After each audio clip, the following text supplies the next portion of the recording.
Hey guys, and welcome to the channel. I'm your host, Yaboyrocklee Lee. As we take you through the top 10 anime of 2023, be ready for an exciting ride.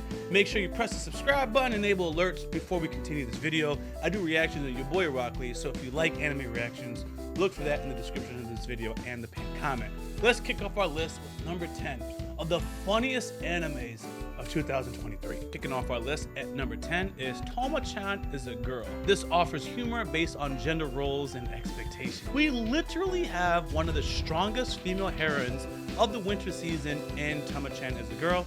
In this romantic comedy, Junichiro, June, a childhood friend of Tomo, is the object of her crush.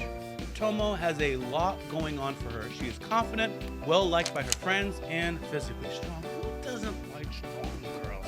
I know I like them. The only issue is Tomo finds it difficult to make June view her as more than just one of the other guys, rather as a potential love interest. Throughout the anime, Tomo asks her girly girl acquaintances for guidance on how to be perceived as a lady. While some narratives may support the notion that their lead character is not like the other girl, Tomo finds strength in the combination of feminine and more masculine characteristics. No matter how ladies portray themselves, the program treats its characters with kindness and doesn't judge. Even Carol has a tender portrayal.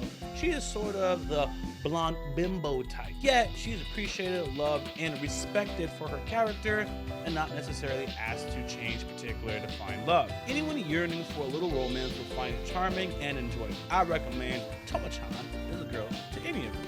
At number 9 on our list, we have Mashle, which combines action and comedy with humor from the protagonist's non-magical abilities. Since comedy events are in high demand, people do tend to enjoy a good chuckle. Who can blame them? In a magical realm, those who lack power face certain death. The wandless Mash lives a peaceful existence in the woods, eating pastries and training weights under the watchful eye of his guardian. But when this tranquility is in jeopardy, Mash enrolls in a magic school to earn the most sought-after title there is, which would provide him with some level of untouchability.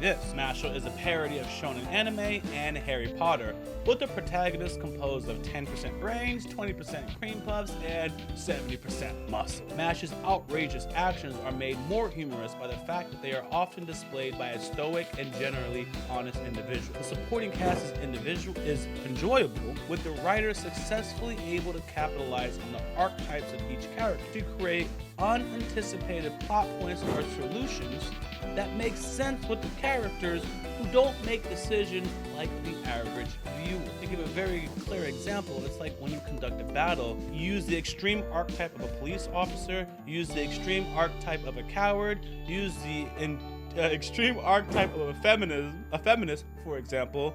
Give them the same scenario and imagine it will play out very, very differently based on the extremes of your personality. And that's what you get in Mashle, which creates unforeseen circumstances that are often mixed with a whole lot of comedy. At number 8 on our list, we have Spy Family Season 2, a popular shonen anime that debuted in the fall of 2023.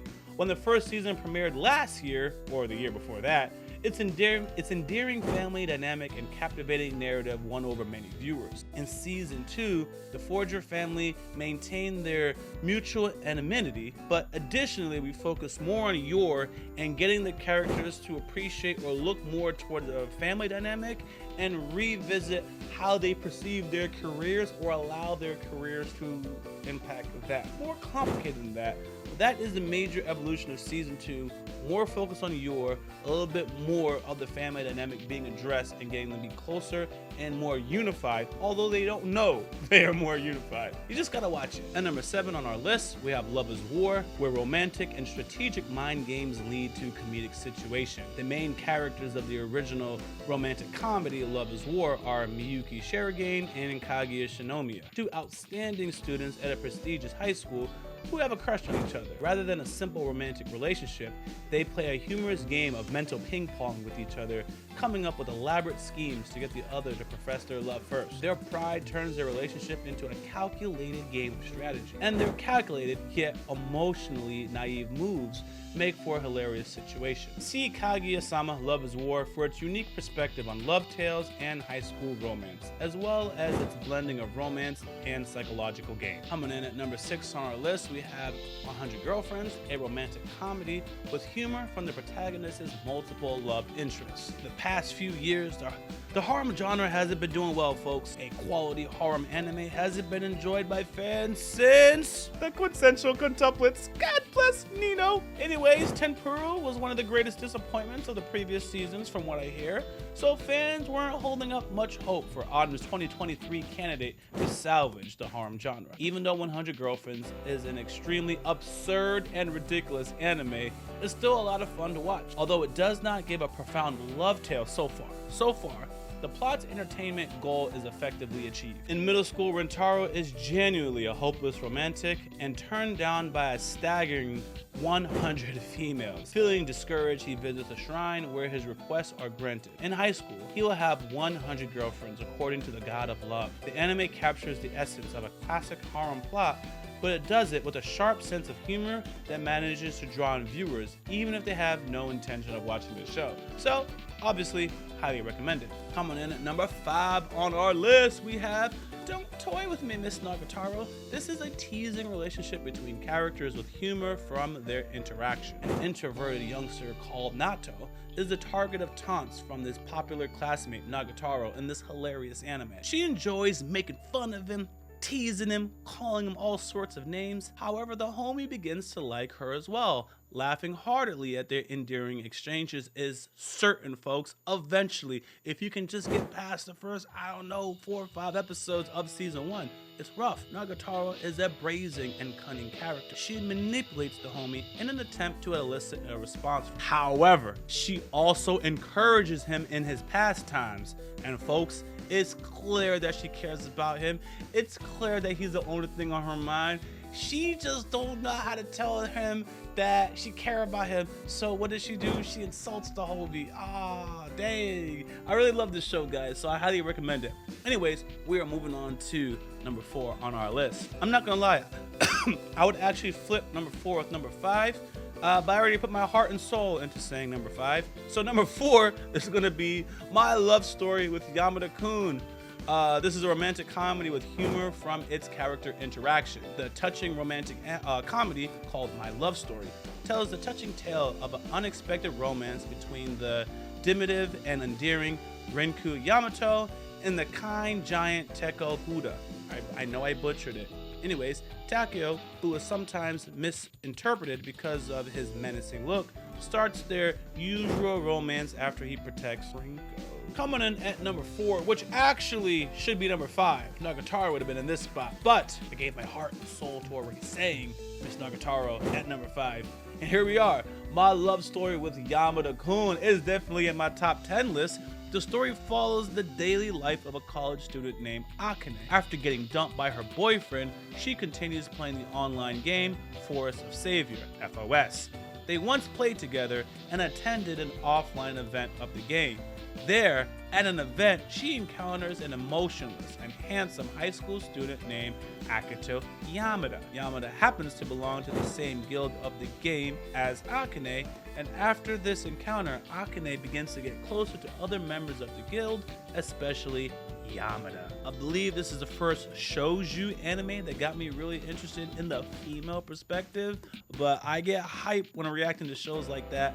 I enjoyed it, and I highly recommend it for you guys as well. It's only here at this video that I realized I had a white speck on the top of my head. Anyways, at number 3, we got Eminence's Shadow Season 2. Parody and satire in a fantasy setting. Highly recommended. This is go-to territory. As the anime gained popularity, viewers of Eminence's Shadow became eager for further episodes. After the 20-episode debut in fall 2022, Season 2 added a number of new parts to the tale, whereas Season 1 focused on the backstory of the homie Sid, who desires to remain a supporting character despite his immense ability. I am definitely deviating from script because the script doesn't capture the essence of why Eminence's Shadow is so funny. So, on top of brilliant S-tier world building and a storyline, like the way they actually create stories, the history is phenomenal. It is a contender with any one of these isekais. The comedy aspect is appreciated through the theatricality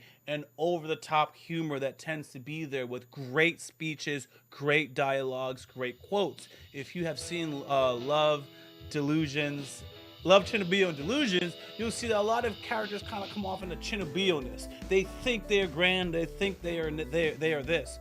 And oftentimes the story works out for the main character in unforeseen comedic ways. He has his own plans, y'all have your own plans. Neither party gets their plan to be their way. It always works out for the most part to Sid in terms of being alive and destroying you, but it doesn't work out necessarily in the way of him acquiring wealth in a way that he understands that he's acquired wealth. You see, it's that kind of stuff. He always works out. He's having the time of his life. But the things aren't working out exactly how he wants. But you still can never feel bad for him, because he's basically a guy that has it all, even if he doesn't know that. All right, guys, number one on my list is going to shock a lot of you guys. Probably going to disappoint you, because this is what you chose, Lee. For me, it's my opinion, guys. The hero is dead. That is the funniest anime I've seen of 2023. The hero is dead. It's more of a satire with fantasy cliches and inverts the roles of hero and villain. I love it. The local hero Sion is traveling to save the world from the demons in a world filled with monsters and magic. That was the plan. Anyway, until that hero was killed, falling into a pit dug by a shady villager named Tuka. Tuka goes to bed as normal after covering up the accident, but when he wakes up, something is different. He feels like he's inside the hero Sion, and he now holds the power to decide the world's fate. How might something go wrong? How? All right, editor, you've made it to my time. You don't have to edit this. Don't charge me for it, that's what I'm saying. The reason why this is number one is, again, it does something that I'm not used to seeing that matches my appreciation for originality and kind of villainy. You see, the main character is obsessed with thighs and stockings. It's thighs and stockings, right? Is it legs and stockings? But anyways, I'm gonna say thighs. He's obsessed with thighs. So he always wants to put stockings on like anything. And so first of all, that in itself stands out or is good to a niche viewer, which is obviously me. But him wanting to put stockings on everything isn't a mute point. It builds, or it's woven into the plot that actually makes sense. Like, he actually saves the world because he's fighting demons, among many things, okay?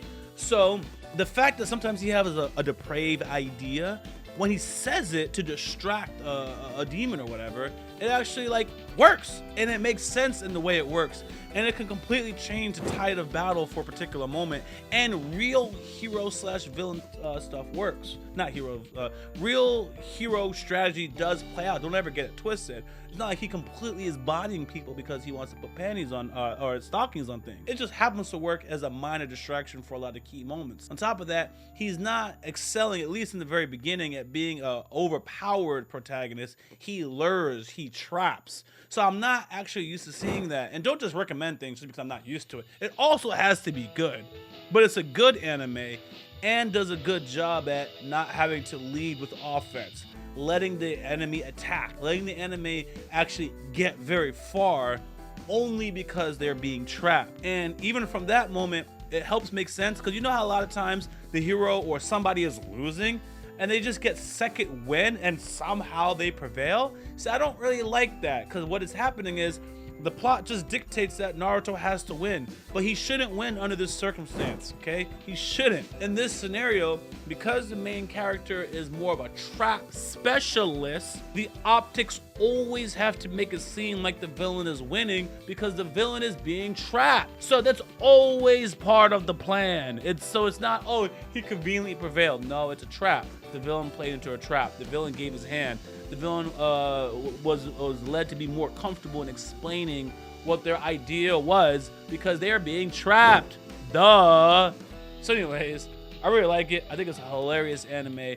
I think if you're into the anime, if you're into the isekai slash fantasy stories, you will like it a lot if you give it a chance. And if you are not into those stories, you're not gonna like it. So let me give it a quick thing. If you like romance, like Miss Nagatoro, Love is My Dress Up Darling, and you also like fantasy / isekai, I think your personality type is going like this. You like some of the 100 Girlfriends and you like isekai fantasy shows, this is going to be the kind of show for you. Anyways, thanks for watching my video, guys. I am out. I want to hear from you. What do you guys think about this list? Oh, and if you don't know, I do reactions on Yaboyrocklee, so check that out in the description of this video.